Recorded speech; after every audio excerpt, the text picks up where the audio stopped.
Chapter 3 Ruling the Countryside.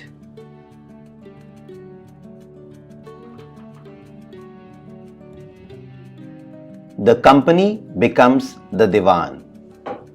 On 12th August 1765, the Mughal Emperor appointed the East India Company as the Diwan of Bengal. The actual event most probably took place in Robert Clive's tent with a few Englishmen and Indians as witnesses. But in the painting above, the event is shown as a majestic occasion taking place in a grand setting. The painter was commissioned by Clive to record the memorable events in Clive's life. The grant of Diwani clearly was one such event in British imagination. As Diwan, the company became the chief financial administrator of the territory under its control. Now it had to think of administering the land and organizing its revenue resources. This had to be done in a way that could yield enough revenue to meet the growing expenses of the company. A trading company had also to ensure that it could buy the products it needed and sell what it wanted. Over the years, the company also learned that it had to move with some caution. Being an alien power, it needed to pacify those who in the past had ruled the countryside and enjoyed authority and prestige. Those who had held local power had to be controlled, but they could not be entirely eliminated. How was this to be done? In this chapter, we will see how the company came to colonize the countryside, organize revenue resources, redefine the rights of people, and produce the crops it wanted. Revenue for the company. The company had become the Diwan, but it still saw itself primarily as a trader. It wanted a large revenue income but was unwilling to set up any regular system of assessment and collection. The effort was to increase the revenue as much as it could and buy fine cotton and silk cloth as cheaply as possible. Within 5 years, the value of goods bought by the company in Bengal doubled. Before 1865, the company had purchased goods in India by importing gold and silver from Britain. Now, the revenue collected in Bengal could finance the purchase of goods for export. Soon, it was clear that the Bengal economy was facing a deep crisis. Artisans were deserting villages since they were being forced to sell their goods to the company at low prices. Peasants were unable to pay the dues that were being demanded from them. Artisanal production was in decline and agricultural cultivation showed signs of collapse. Then, in 1770, a terrible famine killed 10 million people in Bengal. About 1/3 of the population was wiped out. The need to improve agriculture. If the economy was in ruins, could the company be certain of its revenue income? Most company officials began to feel that investment in land had to be encouraged and agriculture had to be improved. How was this to be done? After 2 decades of debate on the question, the company finally introduced the permanent settlement in 1793. By the terms of the settlement, the Rajas and Talukdars were recognized as Jamindars. They were asked to collect rent from the peasants and pay revenue to the company. The amount to be paid was fixed permanently, that is, it was not to be increased ever in future. It was felt that this would ensure a regular flow of revenue into the company's coffers and at the same time encourage the zamindars to invest in improving the land. Since the revenue demand of the state would not be increased, the zamindar would benefit from increased production from the land. The problem. The permanent settlement, however, created problems. Company officials soon discovered that the zamindars were in fact not investing in the improvement of land. The revenue that had been fixed was so high that the zamindars found it difficult to pay. Anyone who failed to pay the revenue lost his zamindari. Numerous zamindaris were sold off at auctions organized by the company. By the first decade of the 19th century, the situation changed. The prices in the market rose and cultivation slowly expanded. This meant an increase in the income of the zamindars, but no gain for the company, since it could not increase a revenue demand that had been fixed permanently. Even then, the zamindars did not have an interest in improving the land. Some had lost their lands in the earlier years of the settlement. Others now saw the possibility of earning without the trouble and risk of investment. As long as the zamindars could give out the land to tenants and get rent, they were not interested in improving the land. On the other hand, in the villages, the cultivator found the system extremely oppressive. The rent he paid to the zamindar was high and his right on the land was insecure. To pay the rent, he had to often take a loan from the moneylender, and when he failed to pay the rent, he was evicted from the land he had cultivated for generations. A new system is devised. By the early 19th century, many of the company officials were convinced that the system of revenue had to be changed again. How could revenues be fixed permanently at a time when the company needed more money to meet its expenses of administration and trade? In the northwestern provinces of the Bengal Presidency, most of this area is now in Uttar Pradesh. An Englishman called Holt Mackenzie devised the new system which came into effect in 1822. He felt that the village was an important social institution in North Indian society and needed to be preserved. Under his directions, collectors went from village to village, inspecting the land, measuring the fields, and recording the customs and rights of different groups. The estimated revenue of each plot within a village was added up to calculate the revenue that each village, mahal, had to pay. This demand was to be revised periodically, not permanently fixed. The charge of collecting the revenue and paying it to the company was given to the village headman rather than the zamindar. This system came to be known as the Mahalwari system. The Munro system. In the British territories in the south, there was a similar move away from the idea of permanent settlement. The new system that was devised came to be known as the Rayotwar or Rayotwari.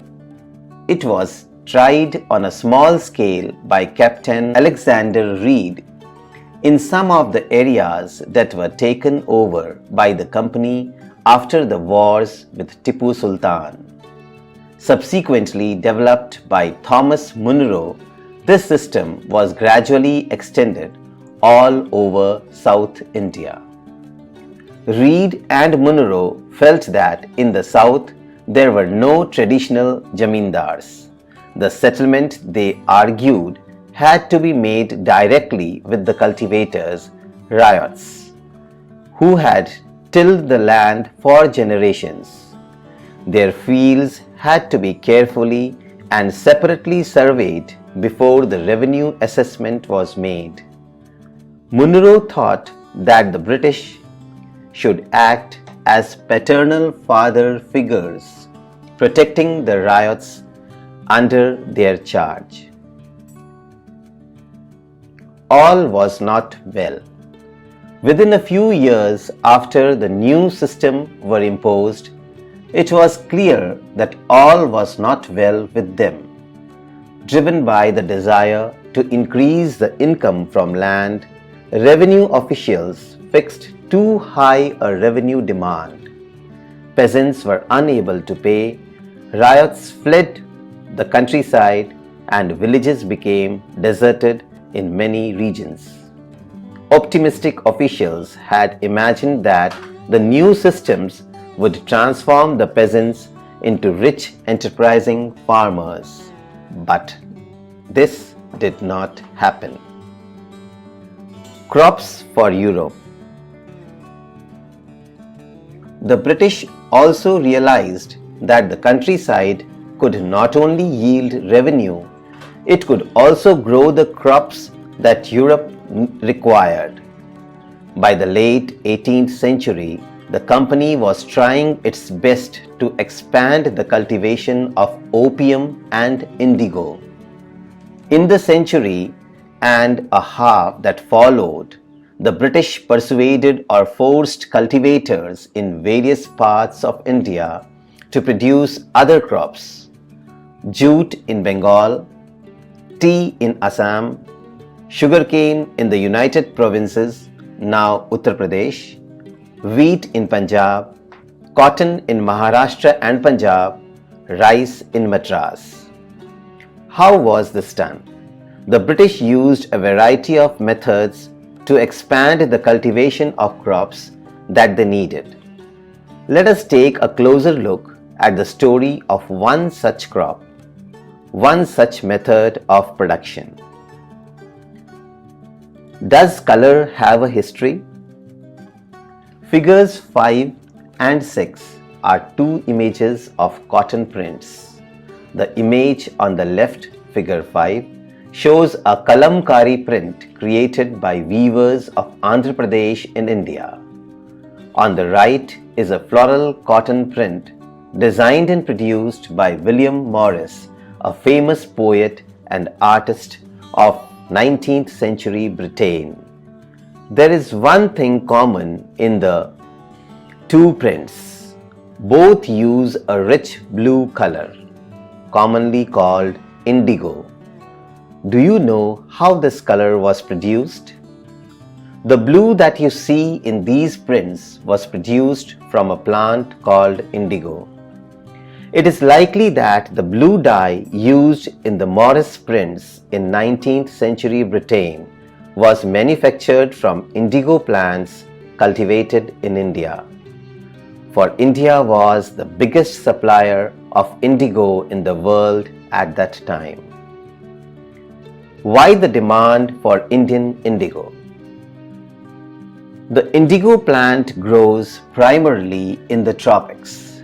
By the 13th century, Indian indigo was being used by cloth manufacturers in Italy, France, and Britain to dye cloth. However, only small amounts of Indian indigo reached the European markets and its price was very high. European cloth manufacturers therefore had to depend on another plant called woad to make violet and blue dyes. Being a plant of the temperate zones, woad was more easily available in Europe.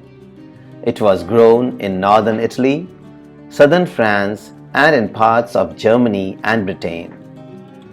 Worried by the competition from indigo, wood producers in Europe pressurized their governments to ban the import of indigo. Cloth dyers, however, preferred indigo as a dye. Indigo produced a rich blue color, whereas the dye from wood was pale and dull. By the 17th century, European cloth producers persuaded their governments to relax the ban on indigo import. The French began cultivating indigo in Saint Domingue in the Caribbean islands, the Portuguese in Brazil, the English in Jamaica, and the Spanish in Venezuela. Indigo plantations also came up in many parts of North America. By the end of the 18th century, the demand for Indian indigo grew further. Britain began to industrialize, and its cotton production expanded dramatically, creating an enormous new demand for cloth dyes. While the demand for indigo increased, its existing supplies from the West Indies and America collapsed for a variety of reasons. Between 1783 and 1789, the production of indigo in the world fell by half. Cloth dyers in Britain now desperately looked for new sources of indigo supply. From where could this indigo be procured? Britain turns to India. Faced with the rising demand for indigo in Europe, the company in India looked for ways to expand the area under indigo cultivation. From the last decades of the 18th century, indigo cultivation in Bengal expanded rapidly, and Bengal indigo came to dominate the world market. In 1788, only about 30% of the indigo imported into Britain was from India. By 1810, the proportion had gone up to 95%. As the indigo trade grew, commercial agents and officials of the company began investing in indigo production. Over the years, many company officials left their jobs to look after their indigo business. Attracted by the prospect of high profits, numerous Scotsmen and Englishmen came to India and became planters. Those who had no money to produce indigo could get loans from the company and the banks that were coming up at that time. How was indigo cultivated? There were two main systems of indigo cultivation: nidge and rayoti. Within the system of nidge cultivation, the planter produced indigo in lands that he directly controlled. He either bought the land or rented it from other zamindars and produced indigo by directly employing hired laborers. The problem with nidge cultivation: the planters found it difficult to expand the area under nidge cultivation.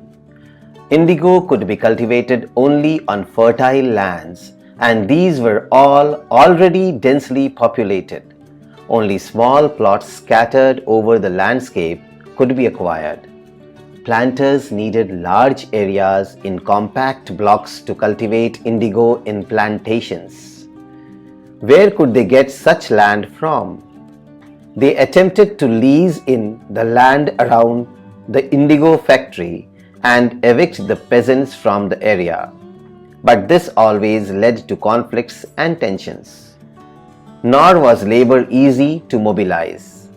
A large plantation required a vast number of hands to operate, and labor was needed precisely at a time when peasants were usually busy with their rice cultivation. Nidge cultivation on a large scale also required many plows and bullocks.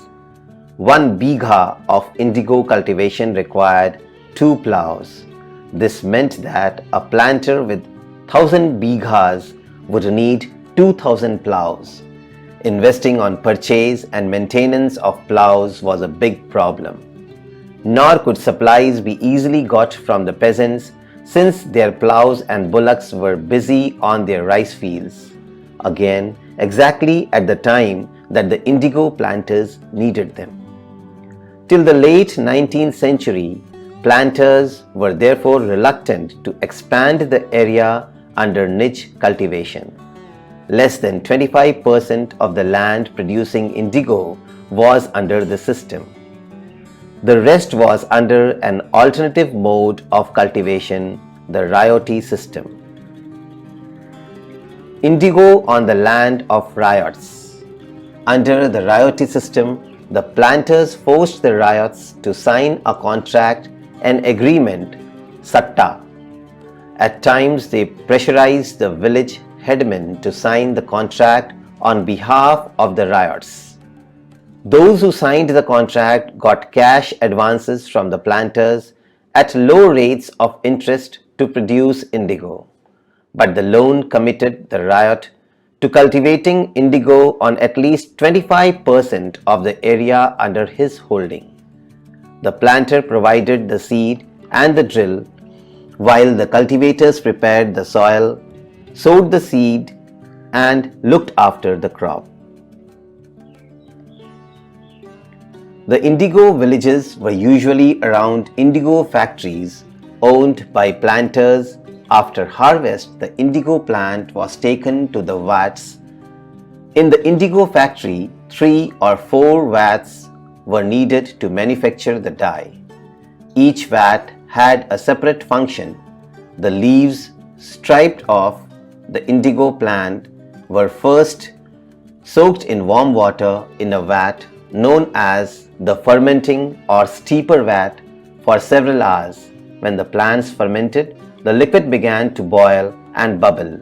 Now the rotten leaves were taken out and the liquid drained into another vat that was placed just below the first vat.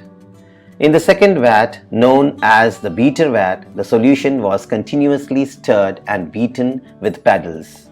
When the liquid gradually turned green and then blue, lime water was added to the vat.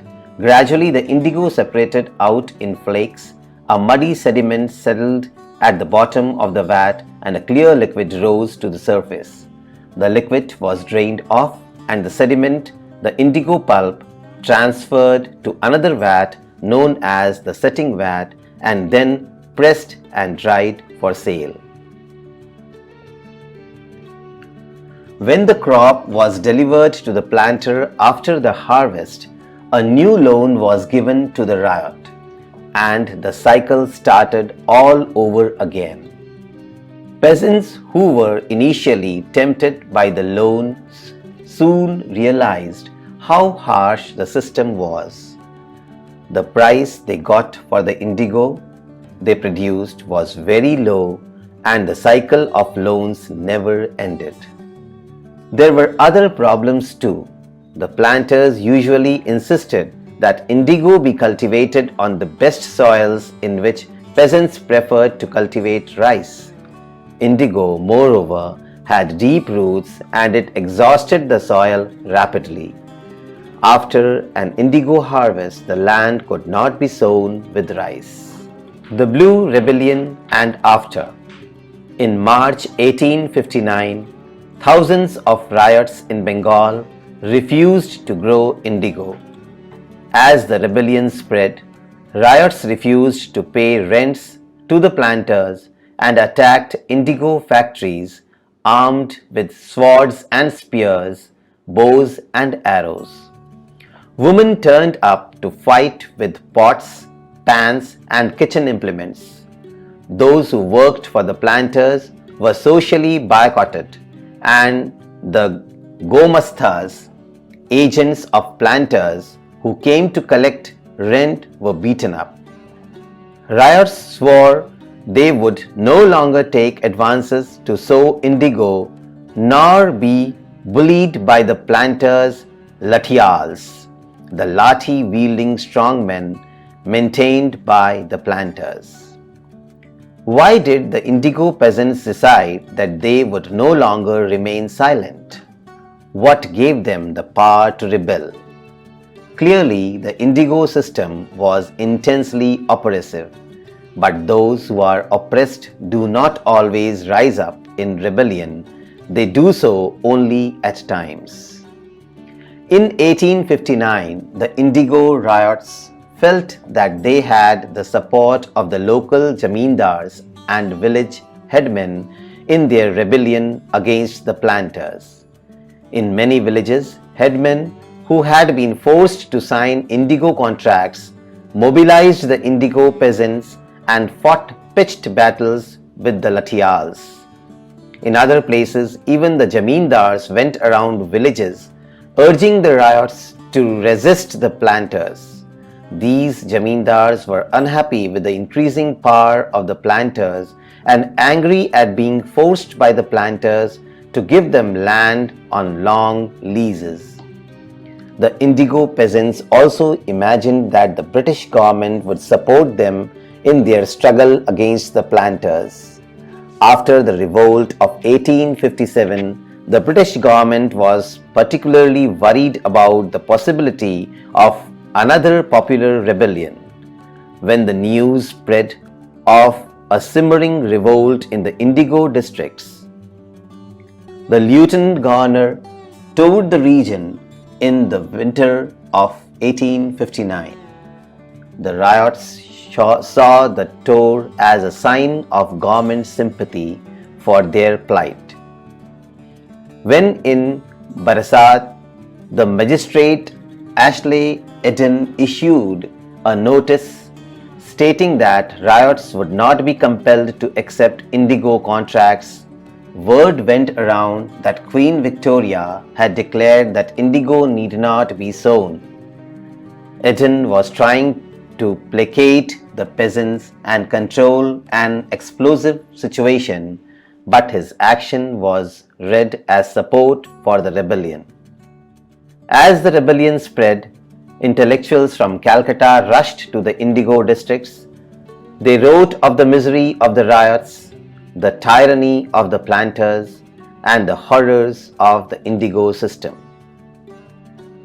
Worried by the rebellion, the government brought in the military to protect the planters from assault and set up the Indigo Commission to inquire into the system of indigo production. The commission held the planters guilty and criticized them for the coercive methods they used with indigo cultivators. It declared that indigo production was not profitable for riots. The commission asked the riots to fulfill their existing contracts but also told them that they could refuse to produce indigo in future. After the revolt, indigo production collapsed in Bengal, but the planters now shifted their operation to Bihar. With the discovery of synthetic dyes in the late 19th century, their business was severely affected, but yet they managed to expand production. When Mahatma Gandhi returned from South Africa, a peasant from Bihar persuaded him to visit Champaran and see the plight of the indigo cultivators there. Mahatma Gandhi's visit in 1917 marked the beginning of the Champaran movement against the indigo planters.